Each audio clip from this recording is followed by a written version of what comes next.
Welcome back to another episode of Harmonious at Lunch, the show that fuels your business success. I'm Brandon Gano, your host and guide through the world of harmonious business growth. Today, we're unlocking powerful strategies with industry experts to help your business thrive. If you're a business owner, entrepreneur, or executive, you are in the right place. Join me and our incredible guests today on the journey to clarity, growth, and success.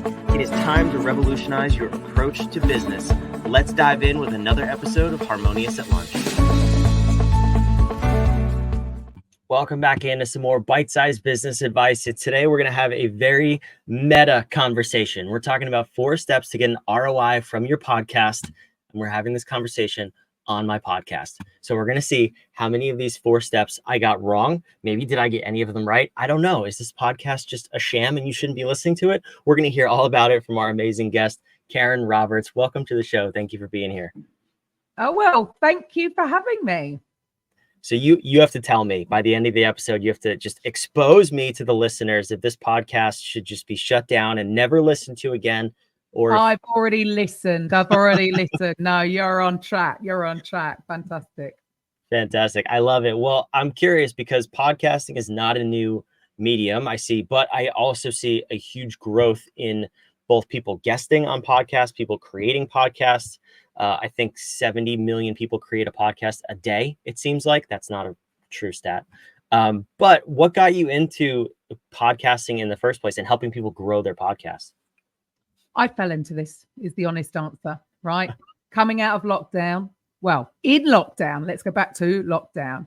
I had just launched a speaking career, live events, teaching actually about the health benefits of the ketogenic diet and fasting, right? I come from health and wellness industry, teaching fitness for 25 years, a sports therapist for 27 years. So completely different, right? And then, of course, lockdown hit. Oh, dear, I've just wasted thousands doing this thing. What am I going to do?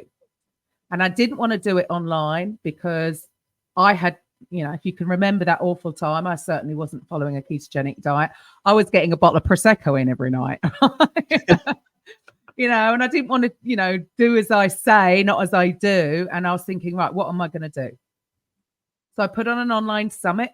I had 20 speakers, coaches teaching from a physical, mental, spiritual perspective. And on the back of that, I was offered a weekly radio show. And I just said, yeah, didn't know why, didn't know what I was going to do it for, just really enjoyed the process of interviewing all these coaches because I'm genuinely curious. And so I just went with it. And about 6 months later, I thought I may as well start a podcast because radio has limitations, right? So I launched my podcast, but again, it really wasn't in alignment with what I was doing. It was called A Coffee with Karen, as I see you drinking from your Cheers. Mug. Cheers to coffee. A coffee with Karen, a cup of positivity with just a sprinkling of woo-woo. I thought it was a fun name, but it had no alignment with my business. And I was teaching organic marketing methods on social media. I was doing sales trainings. And actually, I was just interviewing coaches. There was no alignment. My business was disjointed, right? And then it was last summer, and I was in my flat. I had the blinds down so the sun didn't heat up the flat too much. And I was feeling stressed because I was constantly chasing, sliding into DMs, trying to get people booked on calls and all this awful stuff to build your business. And then ding, notification. And an email from another host saying, sorry, they're not going to be renewing. And I was actually relying on that renewal to pay some bills. And I was in panic mode. I hit, just have this feeling in my gut that I've got to do something because I'm going to be bankrupt by the end of the year. And so I needed to ditch all the other stuff, all the white noise, and focus in on what I loved doing the most, which was podcasting. And my podcast was working, and I felt that I was a failure because I was just providing a platform. I wasn't giving them any strategy or process. And the stats show that 90% of podcasters don't make it past episode 3. And then out of the 10% that do, 90% don't make it past 20, which is a horrendous stat. And I didn't want that to happen. And I realized I needed to do more. So I needed to sort of reverse engineer what I had been doing. So that's why really now I do what I do. And it is only purely all around podcasting, because I believe that it's the best way to be able to show up as your authentic self. And I know that word is thrown around a lot, but the difference between speaking on stage, where you've got to learn word for word your signature talk, podcasting is so much easier because you just get to show up as you and you just share. And it's so much easier, but you don't know what you don't know. So we needed to sort of give more to our clients to say, look, here, there are 3 steps to this: the pre, the post, and then the promotion. So that's what we do now. Yeah, it's an amazing story too. And one of the other benefits about podcasting that most people don't realize. So this is obviously a video podcast, plus we do audio only. But even then, the difference between speaking on stage, we don't need to wear pants. I think people underestimate how important that is. Now, full disclosure, I am wearing pants right now. I can't speak for Karen, but I'm just going to point out a difference in language between UK and America, right? So pants in America are trousers. Pants in the UK are your undergarments. Well, I mean, if we're going to go there, technically you don't need either on a podcast. The beautiful benefits of podcasting. Karen, no one is listening to us at this point. So it's just you and me here. So let's unpack what are these 4 steps. Talking about being your authentic self, right? If you're not having fun in your business, you shouldn't be in business. So let's just lay down that foundation.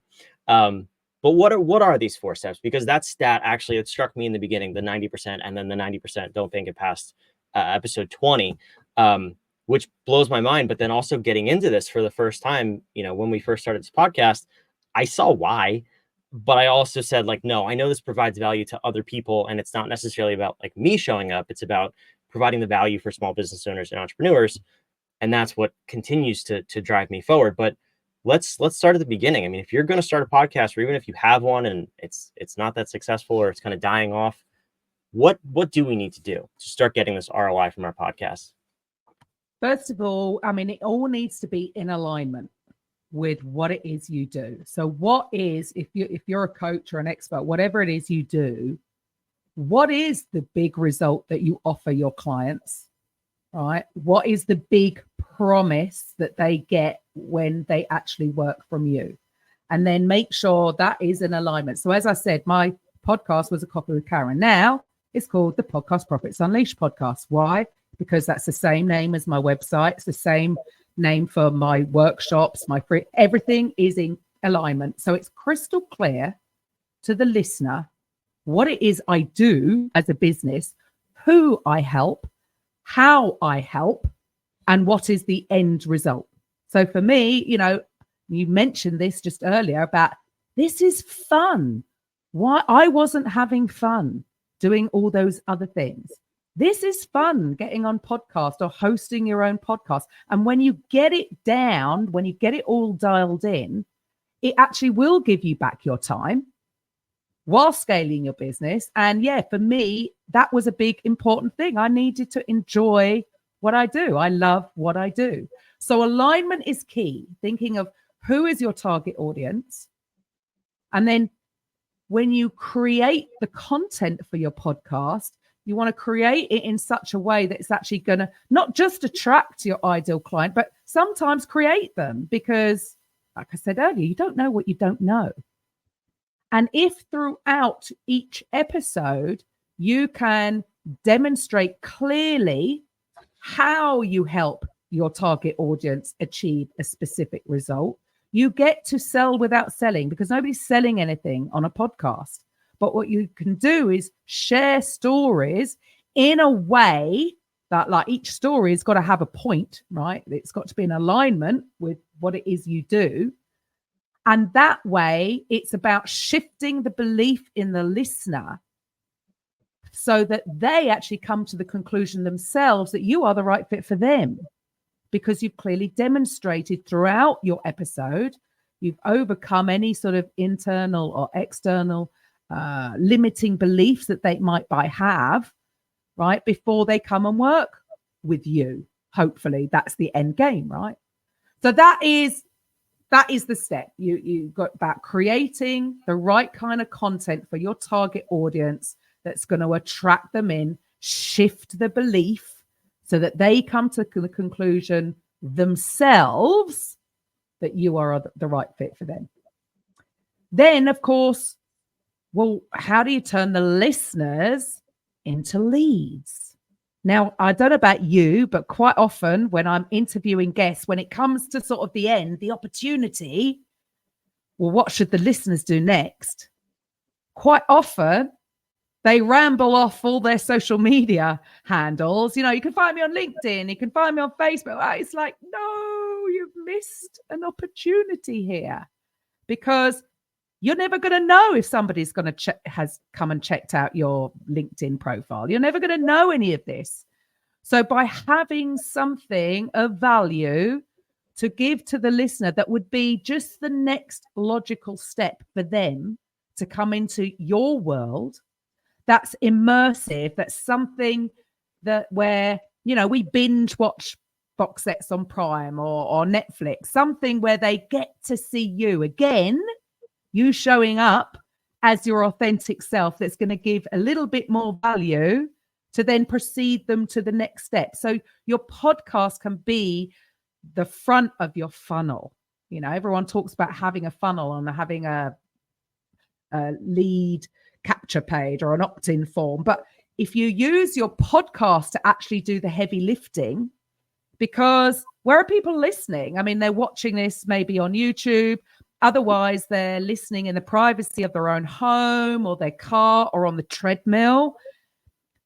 You get to hold the attention, because if you're just constantly posting on social media and stressing, as I was maybe, or trying to create the perfect post, which there isn't, because they've already scrolled, they've forgotten what you posted anyway. Everyone's fighting for attention over there. Whereas on a podcast, you get to hold the attention. And if you do it in the correct way, that is going to turn the listener into a lead to bring them into your world.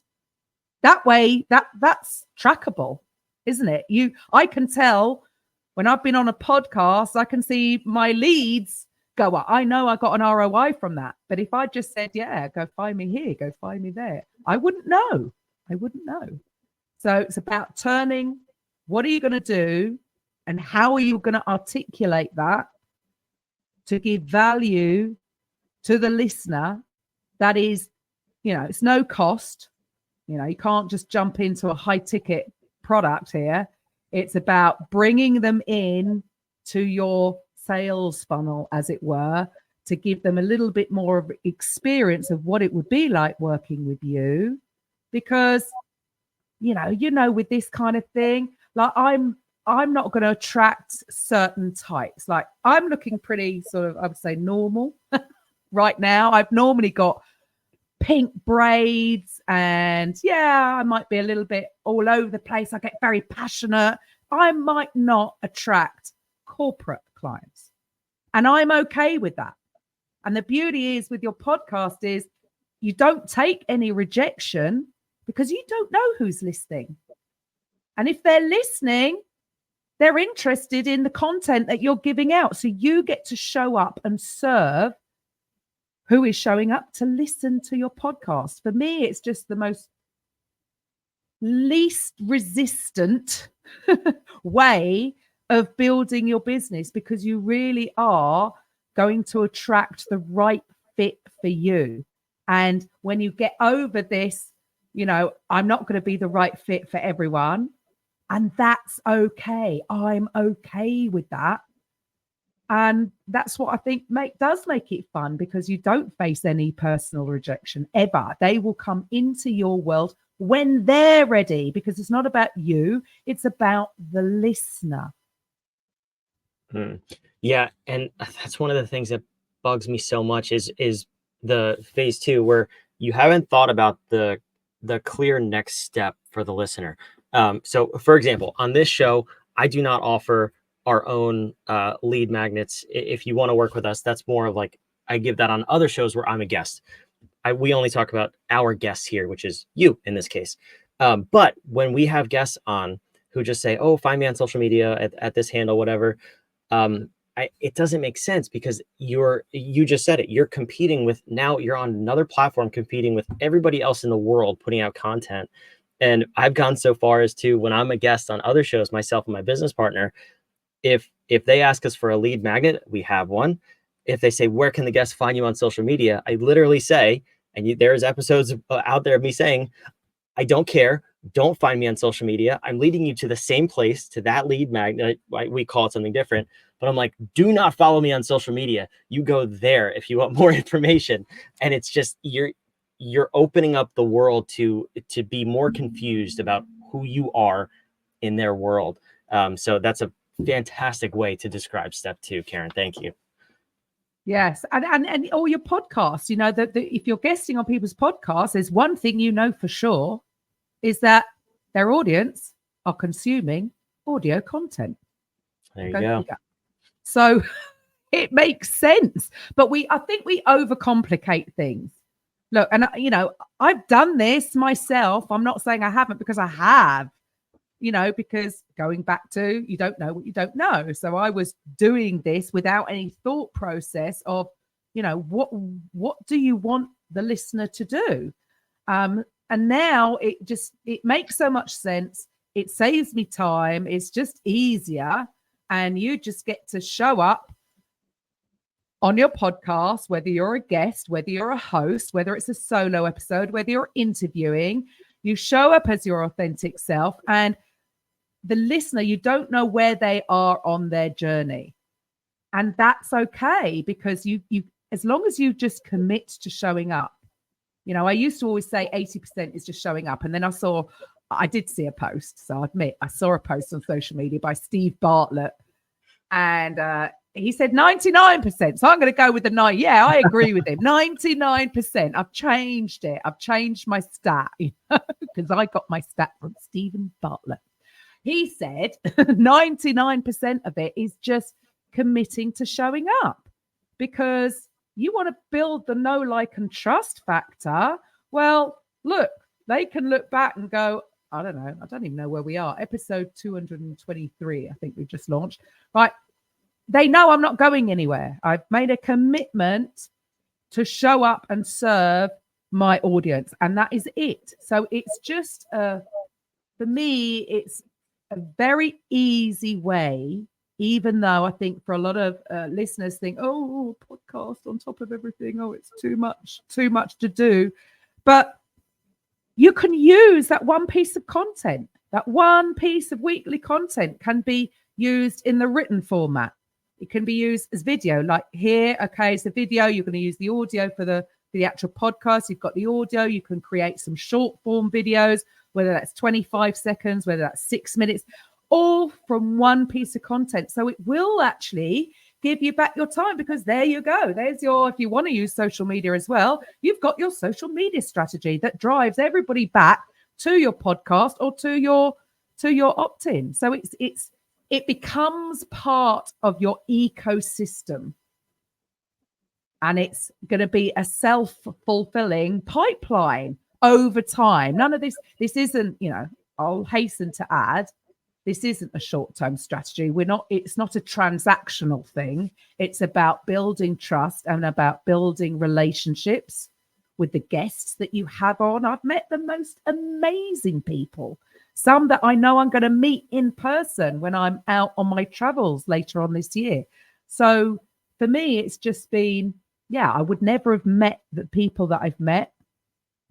We wouldn't be having this conversation. Whereabouts are you, Brandon? Well, I'm across the pond. I'm in North Carolina. You're in the UK. This whole platform, everything you just said, is a cheat code. I'm convinced. It's a totally brilliant platform. So Karen, if we haven't sold the listener at this point to start or revive a podcast or double down on it, I don't know what's going to change their hearts. But You have 2 more steps. I want to see if we could breeze through them. But before we get there, you also have, you ate your own dog food, so to speak, and you have a gift for the listener. So tell me about that first, and then we'll dive into steps 3 and 4. That is really that's for coaches and experts who want to use their podcast to turn it into a sales machine. That will just give you your blueprint to create this ecosystem. So it's a short mini course that you can binge watch at your leisure. So yeah, take a look at that. I love it. Awesome. So we have 2 more steps, steps 3 and step 4 to get an ROI from your podcast. Well, step 1 was the alignment. Yeah. Making sure it's in alignment. Step 2 was the actual creating the content that's going to attract your ideal client. Step 3 is the how to turn the listeners into leads. Okay. So sorry, I wasn't clear enough on those different steps. Step 4 is, you need to grow. You need to grow your listeners. So, well, we sort of said it already. One of the best ways is to then go and guest on other people's podcasts because they're consuming audio content. And the fact that podcasting is evergreen. So we've got so many tools out there, guys.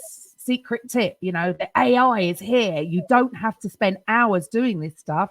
You can get the transcription of your episode, put it into ChatGPT and say, can you write me a blog post using high ranking, SEO rich keywords? There you go. You've got a blog. And what you do on the blog, 1 sentence hook question to encourage the readers, because these are readers, aren't they, on blogs, to listen to the podcast. And then you can actually embed that particular episode there before you write the blog post. And then what I do is a double whammy, is add the YouTube video at the bottom. So then you've hit the people who like to read, people who like to listen, people who like to watch. That way you are going to, blogs are another long-term strategy to actually grow. Guess what? Your podcast. So it all comes back. And so everything intertwines with everything else. Yeah, it's much bigger than you probably think by just saying like, oh, it's a podcast. I listen to a podcast, realizing what goes into it and what makes it grow and successful. I'm no expert. Karen obviously is, but I'm just saying you have to put this much effort into it if you're going to think about growing it long term. And really it's thinking of it as its own business model, which I think that's where a lot of people fall short is, and you said it too, when people quit, they're like, I'm just not getting downloads. I'm not getting listeners. I've done 7 episodes and nothing's happening. It's like, you can't expect to have a return on your investment in 7 days or weeks, however frequently you release episodes. So having that long-term strategy. Karen, this has been a fantastic episode. Thank you for shining light on this incredible medium. Well, thank you once again for having me. A fellow podcaster. Yeah, it's been great. I love it. So I do love to end these episodes with a question, but it's a question from you to the listener. So if somebody has a podcast, they wanted to grow, they want to start a podcast, revive a podcast, everything we talked about, I believe that powerful questions get powerful answers. So what is a question they should ask themselves if they want to take that next step, get an ROI from their podcast, grow their listeners, grow their business of podcasting? What is that powerful question you want them to ask? If nothing changed this time next year, how would you feel? That's an interesting question. If what you're doing currently to build your business isn't working, wouldn't it be worth taking a look at doing it slightly differently, getting your time back, and actually have some fun, bring some fun back into your business? That's a fantastic question. And those are 2 things that we stand for on this show: getting your time back and having a lot of fun. This has been an amazing episode. Karen, thank you so much for being here. And for those of you watching and listening, wherever you are, take that next step. Go to podcastprofitsunleashed.com/free. It's down in the show notes, wherever you're watching or listening. Go check out more of Karen, learn how you can grow your podcast, and also subscribe. We love putting these episodes on every single day of the week so we can help you grow your business, get your time back, have more fun, and just live a harmonious life. That's what we're all about here. We'll see you on tomorrow's episode of Harmonious at Lunch.